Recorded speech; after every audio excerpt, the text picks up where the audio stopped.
We are just about live.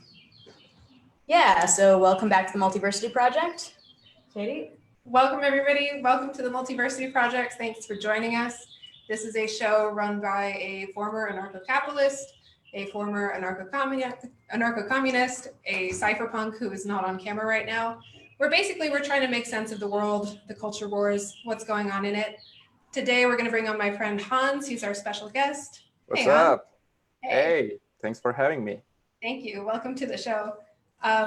We brought on Hans today because we wanted to discuss what's going on with the coronavirus in Mexico.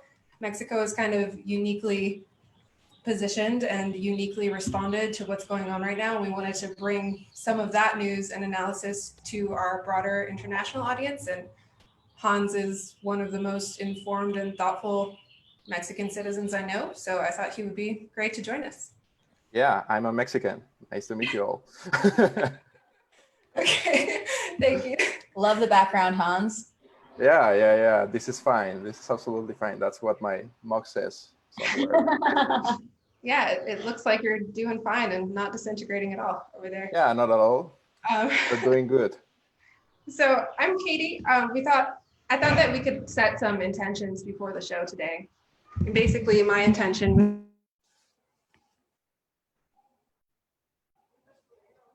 about what's going on, bring on some education, and also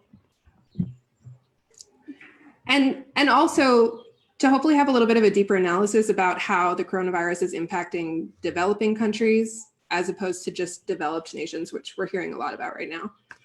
So, Ariel? Yeah, I mean, my intention is definitely to learn more about what's going on with the coronavirus in Mexico. It's a very baffling situation in a lot of ways and an important part of the picture, especially in this North American context. So looking forward to learning more about that. And yeah, like Katie said, contrasting kind of the situation in the first world and the third world. I don't know, people say developing world and developed world, but I don't love that framework. We can talk about that a bit, but anyway, I think that's for me, that's a big part of it. And well, for me, I think it's a lot of just trying to figure out what's going on, like try to put the Mexico scenario compare it with the global context, like, I don't know, just to play contrast a little bit, to dig on some of the possibilities that may come in the future for the country and with the relationship with the states and the whole world. So that's fun. Sweet. Yeah, this is going to be a lot of fun, I think. Cool. So that basically brings us to it. Mexico's president, Andres Manual Lopez Obrador, has been facing a lot of criticism for his reactions and response to the coronavirus crisis. He seems to be maybe not taking it as seriously or taking a different approach than many global leaders. Like even in just the past couple of weeks, he was still holding rallies and hugging people in the streets and, you know, telling people to keep shopping and keep the economy going. So could you bring us just a little bit of context to like, what is the situation in Mexico right now? Like how is Mexico situated? Yeah, well, I will say, first of all, there are at least two situations here. First of all, the coronavirus situation, and the second is the president situation. So yeah, first of all, you need to understand who is Andres Manuel Lopez Obrador, who is AMLO. Basically, he's someone who has been like fighting to get into office since like the 90s. So this is a guy who has played the long run game, politics-wise, and he's left wing. That's very important. Super left wing. So his election was very important, like moment in Mexico history. Like that's something important to have in mind, because you need context to understand what's going on. And he was fighting in a way to change the government and to change the country in a very, very deep way.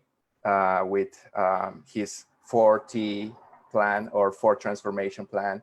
He basically wanted to make an impact on the country as big as the Independence War or the Mexican Revolution. So basically, he has built a character around that goal from decades now. And now with the coronavirus coming into play, he was simply not ready to, or I would say he never imagined that something like this could like just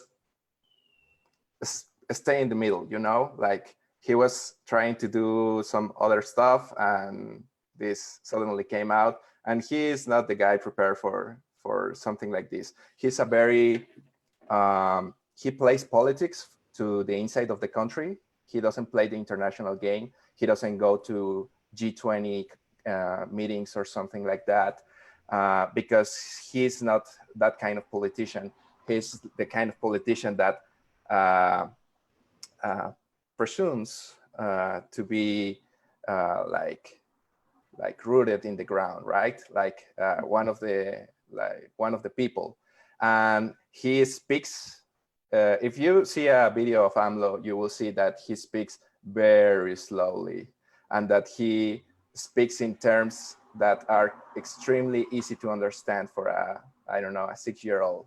And that's part of that's intentional. That's not something that is part of, him being stupid or something. He's a lot like Trump in a way. He sets the tone of the conversation that he's having. And the conversation that he has been he's been having the past weeks, it's been a conversation around delaying the politics around coronavirus, because politics around coronavirus are economic politics, and as much as basically he wants to hold that up as much as he can. So yeah, he's been playing with the people for a few weeks just to delay. Like what has he done so far, if anything? What kind of rhetoric has he been saying around the coronavirus crisis? Okay, so that's the other side of the story, the coronavirus story. So I would say he's not playing at all on that field. I mean, he's the president, so he gets to answer questions about the coronavirus and the state of the coronavirus situation and all that. But in reality, who's playing the game of the coronavirus? It's this guy. It's called Hugo Lopez Gatell. He's basically the guy who knows what he's talking about. He's the spokesman of the health secretary, and he's an epidemiologist. So basically, they have put this guy up front to talk about coronavirus. And Lopez Obrador simply is like just doing what he knows how to do, and that's speaking in a way that the Mexicans understand and keeps Mexican calm, you know. So that's the other side of the coin. So the Secretariat of Health, it's being late, I will say, into implementing some of the most important measures around the pandemic. And I would say that has a lot to do with the politics that I discussed earlier. I would say that has a lot to do with delaying as much as possible the economic impact of this situation, because something that maybe a lot of the audience need to understand is that Mexico is not the States, or it's not Europe in any way, economically speaking. And the economic impact of this situation will be far more like concerning that in other countries. So yeah, they have been playing that. has it been working? Like AMLO's like kind of trying to keep the calm and trying to speak to the Mexican people. Like, are people buying it?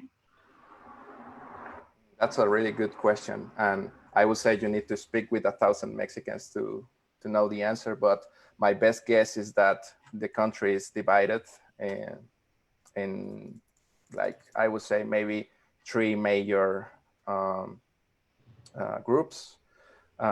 Maybe you have the lower income people that are, AMLO totally works with them. AMLO is a guy who is, as you said at the beginning, he's still working, he's still around, he's hugging people, kissing people. And maybe that was the most concerning part of the whole show that he was displaying. But I would say that he was doing that because he would say something like, if the Mexicans are still working, I need to be working, right? So he plays that I'm the man of the people character quite well.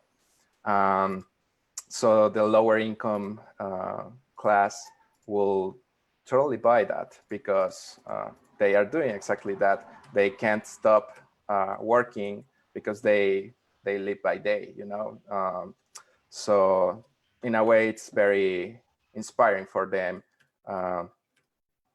So yeah, then you have the middle class that is like, the educated people that went to college, a lot of millennials in that category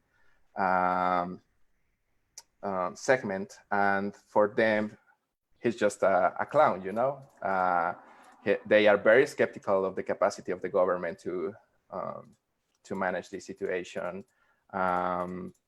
And they have reasons to, right? Because we are seeing what is going on in different countries with better economies, with better preparation, with better health systems. So basically, it's all the people that are on Twitter in Mexico.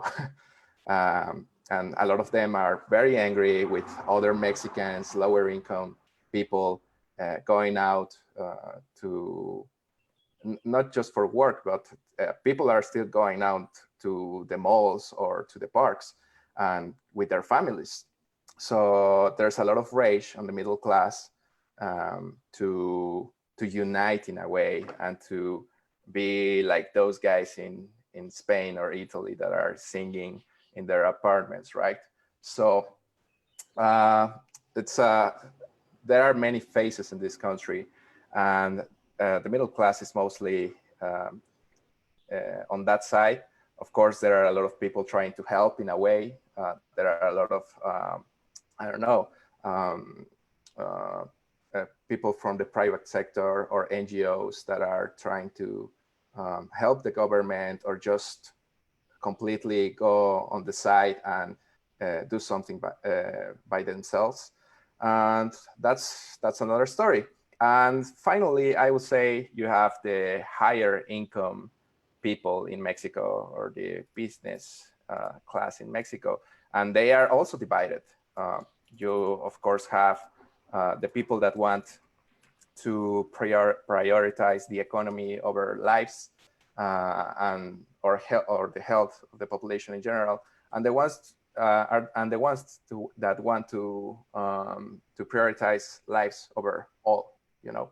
So very divided country, and I think that's one of the most concerning parts of all of this situation, because I would say that strong countries or strong societies need to have trust in their institutions, and it's very divided right now. So I don't know what's going to happen. Yeah, it's interesting. I mean, just laying a little bit, could you lay a bit of background too? Because it looks like by some indications, Mexico may have been headed into a recession already. And the public health system has recently gone through some major changes, like laying off a lot of workers in an attempt to battle corruption. I think the idea was to lay off a lot of the public health system and then rebuild it. But the coronavirus hit. Yeah, exactly. like, yeah, let's rebuild the health system on the same year that a pandemic strikes our country. Yeah, basically that was one of the things that happened. The government was trying to rebuild the health system to be better for all. It's a little bit of a, I get a little of Bernie Sanders vibe with what was the government trying to do here, like provide good medical health for all, right? A good medical system. So yeah, it was that, and there was a lot of spending doing that, a lot of layoffs, as you said. I'm not entirely informed on the specifics of that specific policy, but yeah, that's definitely going to impact on how the country can respond to this pandemic. I did want to take it back a little bit to when you were talking about like the divisions in the country and what different groups of people may think. Because you mentioned like there's certain people who are prioritizing the economy over lives, but also that Mexico is a country where a lot of people are living day by day. So, I mean, what do you make of the argument that in a country like Mexico, where a lot of people are living in poverty, shutting down the economy isn't necessarily prioritizing lives? Yeah, I will say it's true, objectively speaking. It's a very hard choice to make here. So yeah, I would say the lower class, the low income class, they may think it's a risk worth taking, because absolutely they live by day, and the economy of the country is not. Let me put it this way: Mexico can't print $1 trillion from thin air and give it to the people, right? So we're in no position to have a financial rescue aid package for all people in the country. And that's something that the government, I'm sure, is trying to figure out right now. In fact, I heard early today that they are going to make an announcement on Sunday about potentially financial aid package for the country, but I don't know how that is going to look like, because Mexico is not is in no position, I would say, to invest heavily on something like that. Just to put it in perspective, Mexico is a country that relies on or heavily relies on three things. One of them is oil, which is not really good right now. The second one is tourism, which is not really good right now. And the third, it's, I don't know how to say it, remittances. Yeah, remittances. Like, remittances. You mean people outside Mexico? Yeah, exactly. When a lot of people that live outside Mexico, especially in the States, that work there, they send money to their families on a monthly basis. And that is also not going well, because I saw there were, how many? Like 10 million layoffs in 2 weeks in the States. So, and I will say a lot of them probably will be Latinos or Mexicans. So it's not looking good. So the government needs to put that into consideration when building a financial aid package for the country, and it's not looking good. So yeah. I love your face, Katie. Yeah, this is really interesting. This is fine. I feel like you're kind of painting a picture of Mexican policymakers kind of being stuck between a rock and a hard place, where there's almost no good option. I mean, one thing I've kind of heard people saying about Mexico is kind of implying that like the longer AMLO puts off putting in place any kind of policies or measures to control the virus, like in the long term, the worse it's going to be for the economy. And I'm wondering if you think that that's kind of accurate, or if that's more just like a platitude and it might be more complicated than that. Okay, so you're saying that people are saying that the more AMLO delays action on the coronavirus, the more it's going to suffer the country financially? Basically, yeah. Okay.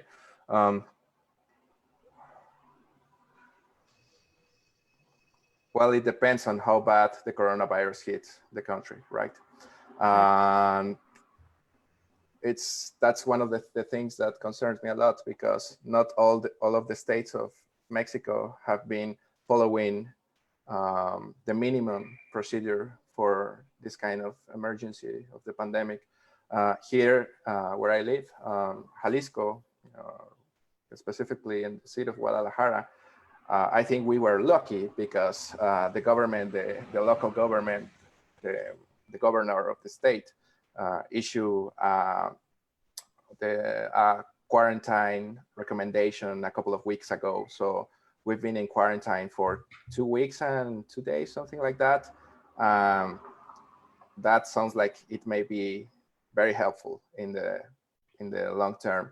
But for Mexico City, on the other hand, a city that has way more people than Guadalajara, Jalisco, the measures have been coming very slowly, and it's going to hit. You don't need to be an expert in statistics or health to know that it's going to hit population that big. I don't have the number of how big the population in Mexico City is, but let me Google that for you. Let's see, Mexico City population. We're talking about one of the biggest cities in the world.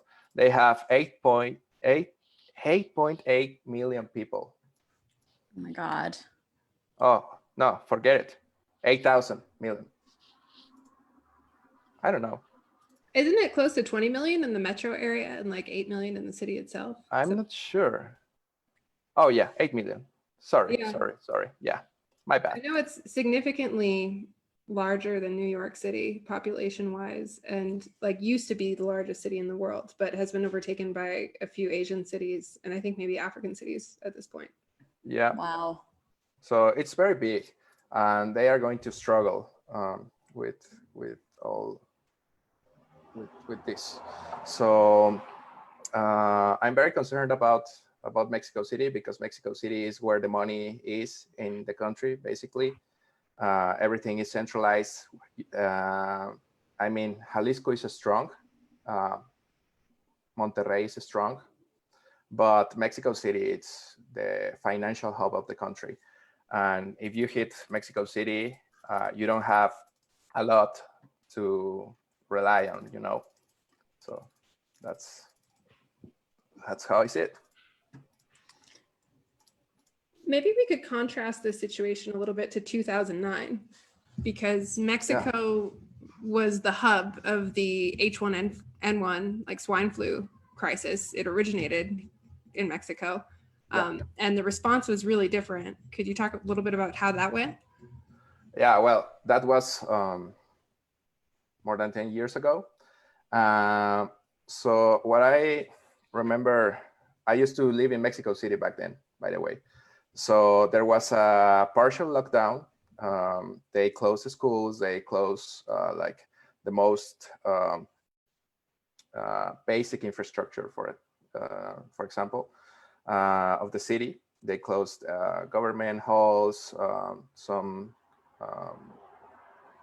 concerts, you know, like music festivals and all that stuff. But the response was very fast.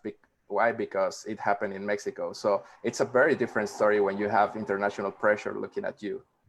And back then we had a different government. We had a right-wing government. And the response was not ideal, but it was okay. I mean, that I don't know if it's fair to compare it exactly, because this pandemic is like 17 times more contagious than the H1N1 pandemic. It was not even a pandemic. It was just, I don't know what's the term, but I think it was not considered an international pandemic situation. But one of the things that I was sharing with Katie before today was that back then Andres Manuel AMLO was on campaign. Well, he was always on campaign. So yeah, he was on campaign, and he was like being very, very how to say it? How to say it, Katie? Like blasé, or like he was very similar to his early reaction to this crisis. He was basically saying that, you know, the government shutting down the economy would be worse. Yeah, he was saying that, but he was also criticizing the actual government for not being faster in their response. So that was something that didn't age well for Lopez Obrador. And it's really, really funny right now. Well, it's not funny, but it's in a way. So yeah, that's what I can say about the 2009 situation. I was very young back then. What do you think about, like, one of my concerns about Mexico and other countries where a lot of people work in more of the informal economy is that it's one thing, I mean, I don't even know how I feel about this, but it's one thing for a government to say, like, all businesses and places of public gathering need to be shut down. But it's a completely different thing where you have like over half the population working in the informal sector, and a lot of them are street vendors and selling things on the street. Like, if you want to shut those things down, it seems like that may require a lot more authoritarian type measures than in a place where the economy is formal. Yeah, and right now they are trying to not enforce authoritarian measures right now, because of course there is a lot of fear, and there have been a lot of fear around the Lopez Obrador administration that they may play the totalitarian card at one point or another. So they are still delaying that, and I will think it may be because of politics. But yeah, it's a lot of governments right now are walking on thin ice regarding that kind of enforced measures, right? So yeah, are you fearing authoritarianism as much as you're fearing the disease at the moment? I don't know. I mean, history shows that once government goes big, it's very difficult to shrink it down to its original size. So I have a friend that works in the government in Mexico City, and it's working on the coronavirus situation. And I was telling her, you know, the good old Uncle Ben phrase, with great power comes great responsibility. So right now, I don't know. It concerns me. I'm very afraid of not just the Mexican government growing, but a lot of governments growing in all places. The scope and the precedents that are establishing in these days are very concerning, especially regarding online privacy. You know, there are a lot of well, I wouldn't say a lot, but there are some governments that are tracking people live with their cell phones just to know how much contact and to predict how the infection is going to spread in the coming weeks. So it's very powerful. I mean, it sounds like a great idea in a way, but it's also going to be something that leaves traces in the way governments work and think they can work in the future. So things are happening so fast that one of the concerns that I have is that we're not putting a lot of attention into those details on how the government is implementing more authoritarian or strict measures on society, the means to do that. And well, we're at least we're not militarized yet, like on the streets and everything. I mean, we were before because of the war on drugs, but the military is not putting people into their houses yet. Jeez. So, and I don't think they want to play that, but we'll see.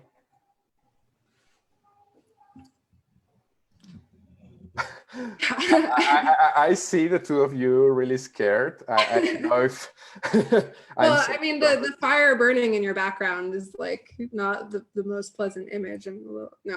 Do you want me to turn it off? No, it's great. I was just kidding. Okay. Yeah, I mean, that's actually one thing, like kind of watching the news coming out about AMLO and Mexico's response. Like one thing that like the libertarian heart appreciates is he said something specifically about not allowing this crisis to impact civil liberties. You know, and can you trust any government to not infringe on civil liberties? Like probably not, but at least there's an intention there, or a pretense of an intention there. And like that's something that's something that I don't hear from other governments in regards to this crisis. Like I haven't heard that emphasized at all by other leaders. Maybe I'm not looking hard enough, but like that could potentially be one positive thing to the approach that's going on. Yeah, I would say yes, as long as it doesn't get like under absolute pragmatism. Like if we really get into a situation that is really, really hard, a lot of governments are facing that kind of situation, right? Like when the curve gets very exponential. So I would say that's a really good way to test the character of the leaders of their countries, to see what are the statements that they do in favor of their countries, and if they can stay true to those statements, right? So yeah, I would say those are really nice words, but what I have seen in the past weeks is that everything develops and everything changes, and AMLO is a person that is not afraid of changing his tone or his speech. So that's another point where he's kind of similar to Trump. So he can say one day one thing, and the other day he can say a totally different thing and be entirely okay with that. So yeah, I would say the intention is there, but he's not the one really running the coronavirus efforts in the country. So let's see.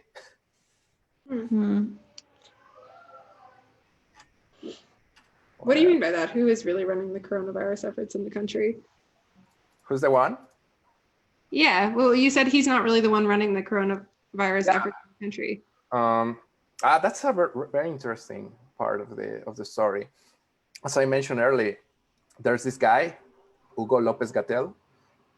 So he's the one that is really leading how the situation on a federal level is handled. As I said, he's an epidemiologist, so he kind of knows his stuff. He went to Johns Hopkins. I was researching him earlier. He looks very well prepared, and he seems to know what he's doing. I mean, when he's on camera and when he speaks to the country, he's like very nerdy, you know.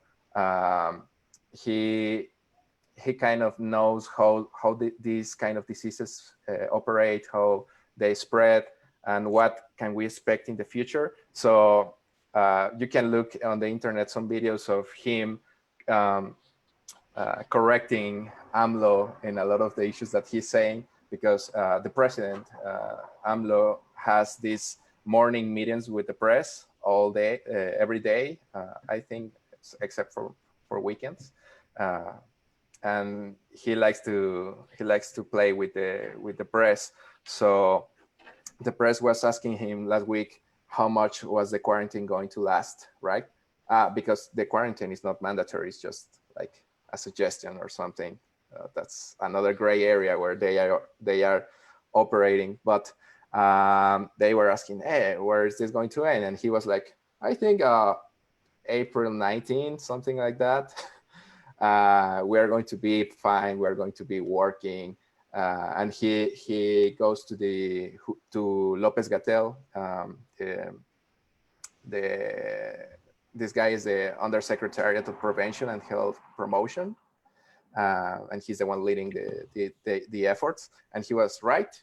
The president was asking him, right? And this guy was like, "Well, not exactly." And he comes to the stage and he starts speaking about how a month is the minimum for now that we can expect to be at home, that we should be at home. And yeah, he's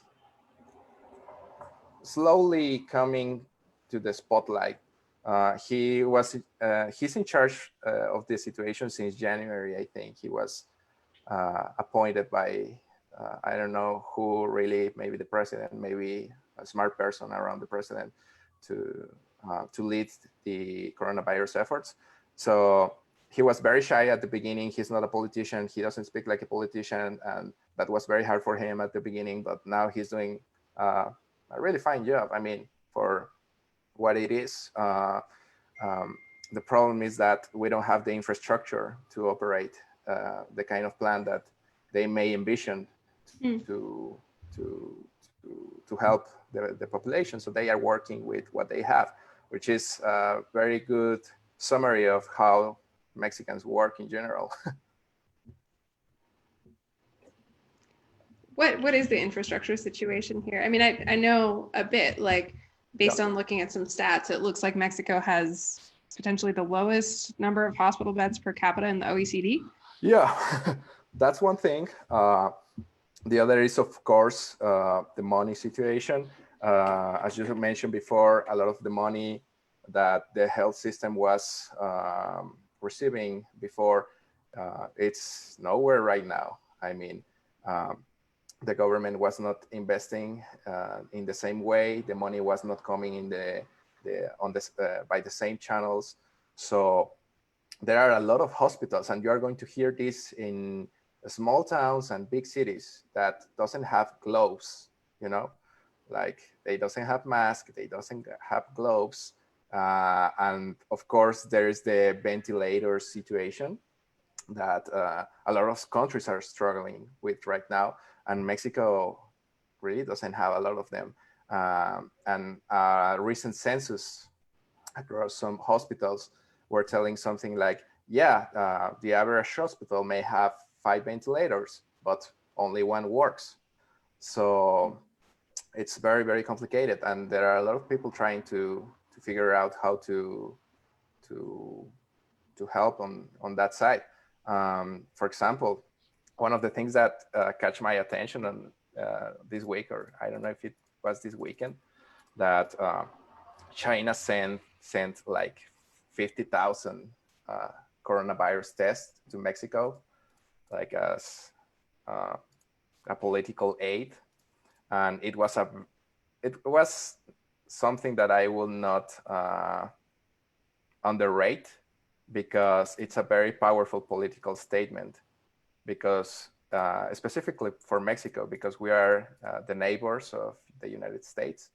And then the Chinese come and they say, hey, have 50,000 coronavirus tests. So that's something that politically Mexico is not going to forget. And that is something that may play a bigger role in the long run, politics-wise, in the country. So that's quite interesting. Interesting. Has the US like kind of not been helping Mexico out too much in this situation? Well, no. I mean, I think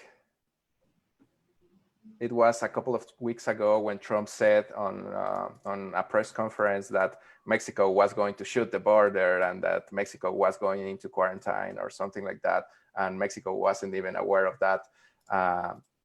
So I would say there may be a lot of pressure from the states and from international parties over Mexico because of its strategic location and the well, we trade a lot with the United States, with Canada, also with China now, and it's a strategic position economically wise. And I would say there's a lot of pressure, but not many help right now. And that's understandable. I mean, that's something you can understand right now, given the situation in a lot of countries. But I would say maybe it's in the best interest of a lot of countries to help underdeveloped countries like Mexico, because this virus isn't going away until it's gone away from every country. So I don't know how that is going to look in the next on the following months, but something I'm saying something like that happening in the future. Do you see the potential for Mexico to become an epicenter of the virus? Well, yeah. I mean, given the measures or lack of measures taken to prevent a lot of the contagion stage of the virus, especially in Mexico City. I was talking to a friend the other day. I was telling her, well, Mexico may become the next New York, you know, because of they have similar connections to the world. They are a financial hub. It's not as big as New York, of course, but a lot of people travel to Mexico City from all over the world, and they have a population that is fairly similar, and they have an infrastructure that may be similar, if not less.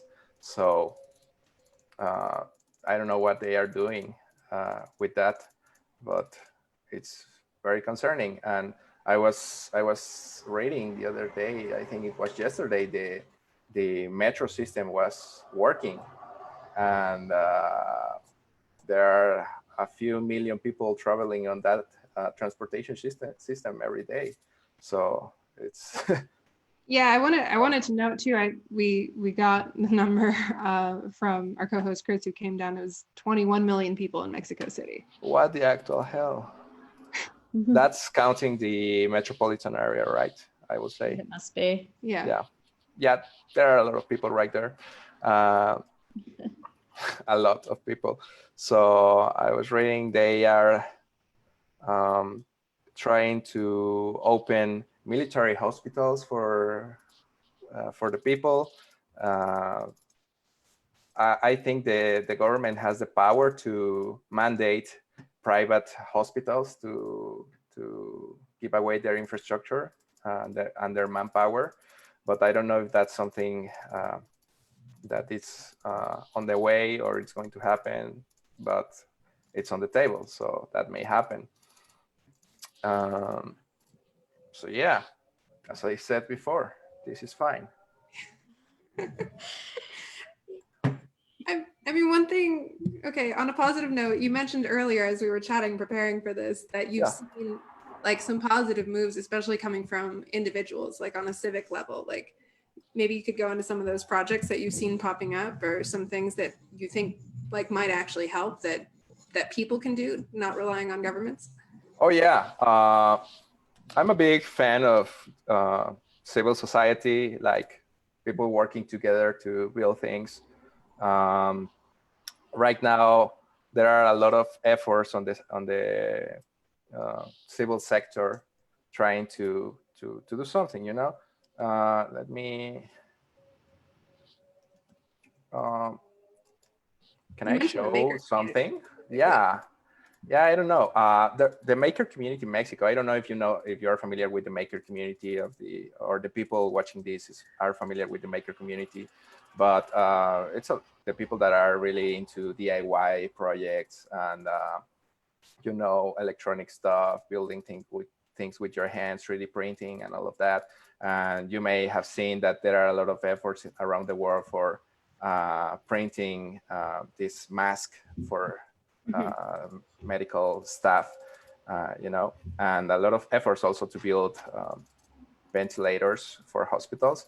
So there's a really big maker community in Mexico that right now is trying to, you know, to make the difference, or to just to give something to help with the effort. So if you go to coronavirusmakers.mx, you're going to see that there are a lot of resources about how people can help with this kind of efforts.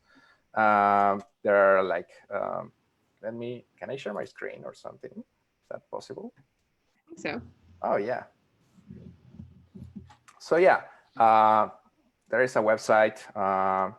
I'm not right now participating into this project. I'm just a friend of the maker community in Mexico, but I was thinking it might be helpful to showcase what they are doing. So it's really easy. It obviously was like very improvised, but basically they have resources for hospitals. If you're a hospital, you can request help with devices like mask protectors, or I don't know what this is. It's like a box for intubators or something like that. If you're a maker, if you have a 3D printer in your house, they tell you how you can help. They give you the files to print, and they are very organized right now. I think they have a Discord group or something like that. They have a Discord, so you can join and check what's going on. I'm very, I don't know, I'm very happy to see that there are a lot of people around the world building stuff, you know, from their homes. Even if you're not a maker, you can give some money to the cause, you know. That's really good. There's also efforts on Codeando Mexico. Codeando Mexico is a NGO, a local NGO. They build civic technology. I think right now, where are they? Like maybe on Twitter or something. They are building Frena la Curva, a lot of resources for Flatten the curve. flat the curve. They are building resources for business owners, for people that are sick and don't have access to health insurance. So that's really good, and it makes you have some hope into this situation, you know. So yeah, big fan of those guys. Give them money, like give them whatever. Just for some concept, like I know that you've worked with these kinds of materials and stuff before, even though you're maybe not involved right now, but like how easy is it for a person to learn to use a 3D printer if somebody wanted to get involved in something like that? Well, right now it's really easy. I mean, 3D printing, it's way different than what it was 10 years ago. Right now, you only need like, it works exactly like a regular printer, you know? You just need your file to connect your printer and wait for it to print. The problem with 3D printing is that it takes time, and you need a lot of people with 3D printers to have something resembling a production line. You know, it was meant for prototyping, not for this kind of situations. So if you know anyone who has a 3D printer, even if you're not in Mexico, you may help a lot donating your 3D printer to your local hospital. Do you know how much a 3D printer costs these days? Well, I would say something around, you can go from $150 these days. There are very cheap 3D printers out there, and a really good 3D printer is going to cost, I don't know, $300 or between $300 and $500. Yeah, that's really not bad.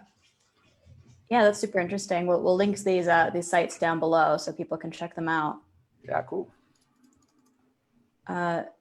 Yeah, can we get back to the fire room where everything is okay? There we go. Yeah, everything is okay here. Okay, cool. What's up? Well, one question I was kind of been like bouncing around my mind is I've sort of been wondering, like, maybe is there some kind of possibility that with this like AMLO approach of like not freaking out, maybe combined with some other differences in conditions between like third world or developing countries and countries are wealthier, like is there some way that maybe the coronavirus might just not hit as hard in Mexico for whatever reason? For whatever reason. Yeah, or is there some reason you can think why really it might be less intense in Mexico? No, I don't think we have any advantage. I mean, we're on the best scenario, we are on the same level as a country like Spain, maybe. But Well, what about like percentage of the population that travels internationally? There might be like less. Yeah, well, that's climate. yeah, that's a good factor of at the beginning of the spread of the disease. I mean, if you catch the disease early, if you act on time, that might be a really good factor to have on your side. People not traveling as much on rich or developed countries. So, but right now I think it's been almost a month without having any kind of measures to prevent the spread of the disease. So that's an interesting point, though. I would say I hope that's a factor that may help the virus to not spread as much as other countries, but I'm not that optimistic with that specifically, because you're seeing this virus everywhere in the world, even on islands. I mean, it's really got to every corner of the world right now. And Mexico has about 1,200 confirmed cases as of when I checked earlier today. Yeah, but we've just started testing like a couple of days ago, or maybe at the end of last week. I'm not entirely sure about that exactly. But one of the things that happened in Mexico was that the coronavirus tests were not coming fast enough. There were a lot of delays with providers in Germany and in other countries. Specifically here in Jalisco, there was the governor told the population that we were going to start speed testing people a couple of weeks ago, but those tests never arrived. They had a supplier issue of some kind. So I don't know exactly what's going on right behind curtains with the government and the plan to start testing heavily, because we're not doing it. I mean, there was a day, like I think last week, when they asked the Secretary of Health how many infected they were, and he said something like 100. And how many you have tested? Like 100. So yeah, we need to if we want to know exactly what's going on, we need to test, and that is something that we're not hearing a lot of from the government right now. Sure. So yeah, it's we're tossing a coin right now. Yeah. I guess I just don't totally understand this like approach, I guess, because like what like this not addressing it approach. Like what happens when it does, like if it is going to spread, probably Like, are people just going to keep working and just like accept that they might get it, or is there going to be? I think there might be panic. Like what do you? Like, how's this gonna work out? Well, it depends on the final statement of the government. Lopez Obrador has been very vocal about keep working and maintain the economy, and of course, the health experts are trying their best to provide a scenario where that is not where people can stay at their homes, right? And I think maybe on Sunday we're going to get a really good picture about what is the final statement of the government about how to react to this situation, because there's a lot of unknowns right now, specifically economically wise. There was I saw a communicate, a memo from the Secretariat of Labor and Social Welfare. It came like 2 days ago. They are advising companies to negotiate lower wages with their employees. So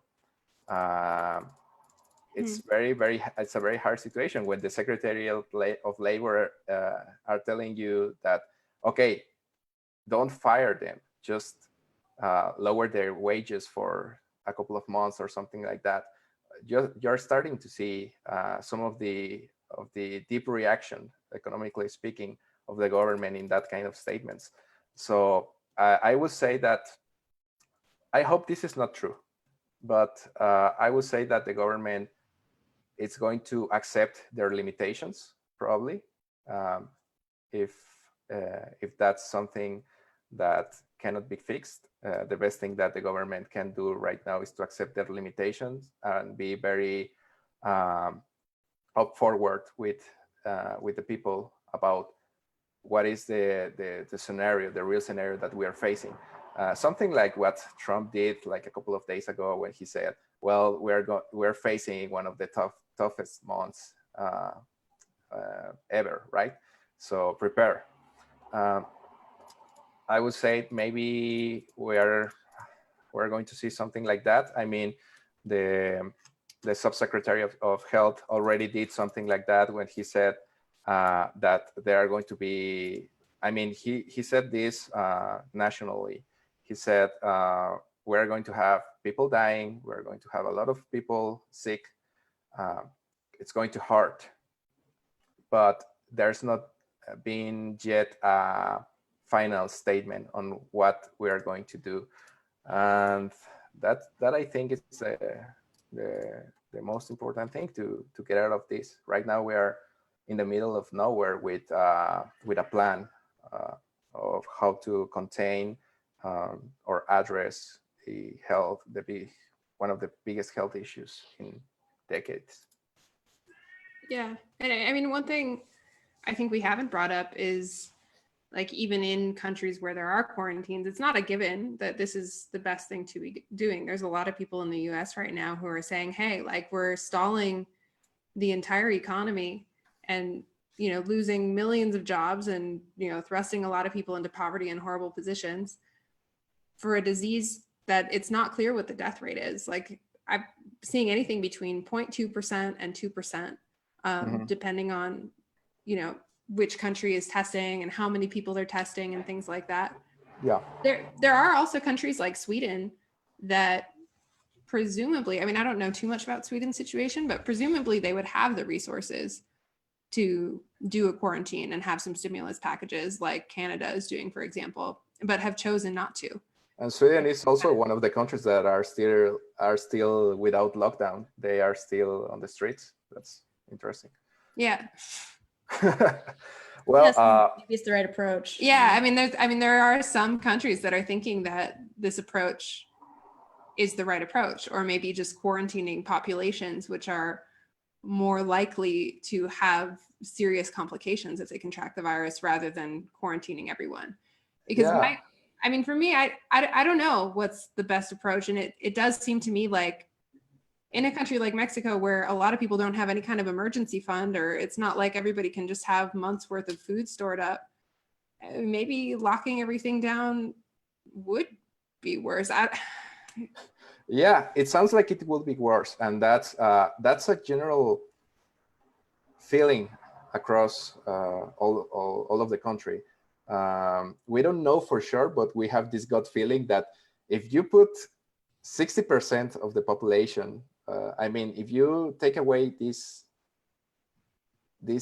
really big percent of population that works on the streets, basically, that is a lot of income that is not registered right now. You know, it's informal, the informal market of the country, and it's not measured in a proper way to know and to predict how much is going to impact. So yeah. Yeah. Okay. Well, do you have anything else that you want to add? I think we're about ready to sign off. Hopefully, I don't know. I'm just gonna check for questions. Okay, yeah, let's check you guys for final off. questions. I'm gonna Okay. check for other questions, but Yeah. do your final statements. Did I sound apocalyptic or something like that? Only No, I mildly. don't think you did really. I mean, Okay. I'm a little bit curious what your personal opinion is about what should happen in Mexico. I really would like to have a lot of data from the from the equivalent to the IRS in Mexico. That will tell you a lot of what is going to happen, but we don't have that data.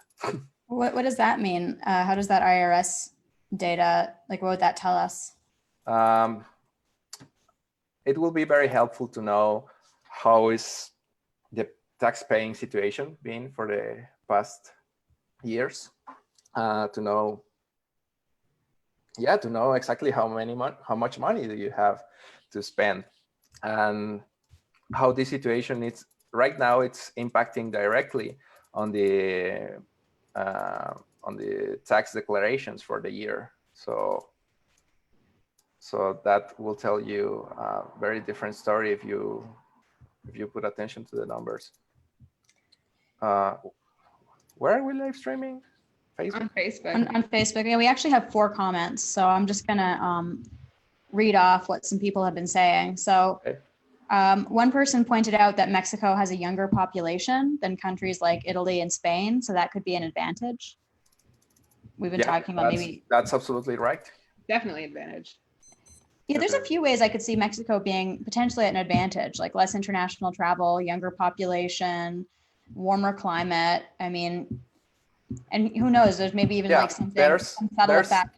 There's some things. I was thinking maybe also that the elder people in Mexico, they are not very social in a way that they are traveling a lot. I mean, for example, you have a very difficult situation with retired people in the States because they travel a lot. And in Mexico, that doesn't happen that much. The elders are very sedentary people, so that may be also an advantage.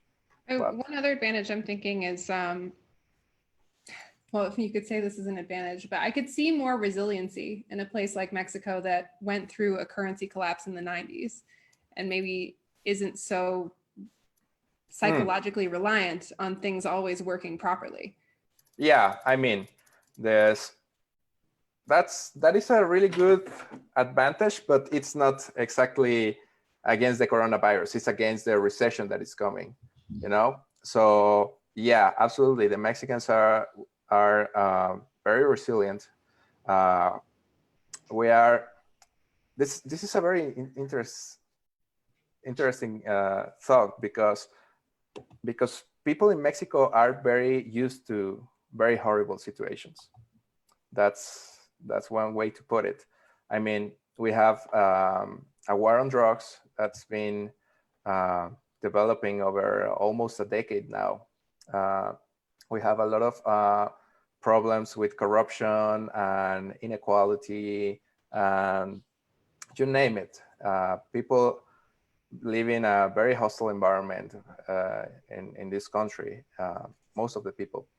And if you see, there are a lot of videos on Twitter, on the internet, of people laughing at the coronavirus because, you know, it's just a disease. I mean, yeah, disease can kill you. That's normal. That's normal thinking in Mexico, like a disease can kill you. But here we are used to other people killing you. And that's something that a lot of the population in the country have accepted, that you're living in a country where you can get killed, like for a lot of reasons. Even the government can kill you and stuff like that. So yeah, the mindset to take or to receive an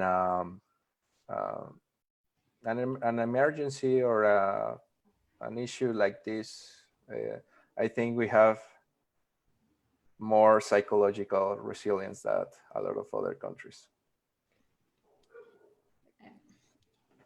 I did have one question about the elderly people being less active. I did read an article today which claimed that a lot of like the street vendors and informal workers in the informal economy were elderly. Yeah. Is that accurate? Yeah, because in Mexico, there for a lot of people there is no retirement. I don't know what the percentage is. I would say it's high. So yeah, that's important. But there is also the other side of that is that most of those business, the street business of elderly people on the streets, are family business. So what I've seen in some news lately is that a lot of the sons, the children of these people are taken into those roles, so their parents are not in the streets. I wouldn't say that there are a lot of people doing that, but yeah, Mexico has a strong family-centered culture, and in a situation like this, there's a lot of solidarity. Just kind of maybe as a final question, like, what do you think are some of the lessons in, like, from the mindset that you've mentioned that Mexicans have for getting through crises that might be helpful to people in other areas of the world? I think as Mexicans, we learn from very early that like the world is going to go on, you know. There are a lot of awful things happening to a lot of people all the time. But as a Mexican, you always have this, I wouldn't say all Mexicans, but most of the Mexicans have this trait of looking forward for when the crisis passes, you know. And there have been a lot of crises in Mexico. A couple of years ago, we had an earthquake. We had hurricanes. We have the war, of course, crime, a lot of crime in the country, and you know, there's a lot of really badass people in this country that's just going out and they go out and do their thing and hope the best for the future. So that's very admirable, I would say. Cool. Well, I think that's a great note to end on. Thank you so much, Hans, for coming on the show and having this conversation with us. Thank you for having me. I learned a lot, and I'm sure the people watching did as well. If any of you guys have any further comments or thoughts on this, please leave us a comment, or if you like this comment, like, subscribe, check out our Patreon, and stay tuned. We're going to be doing a lot more coronavirus content in the coming days and weeks. So yeah, have a great evening and take care. Thank you. And we'll be fine. Yes. We'll all be fine. Fingers crossed.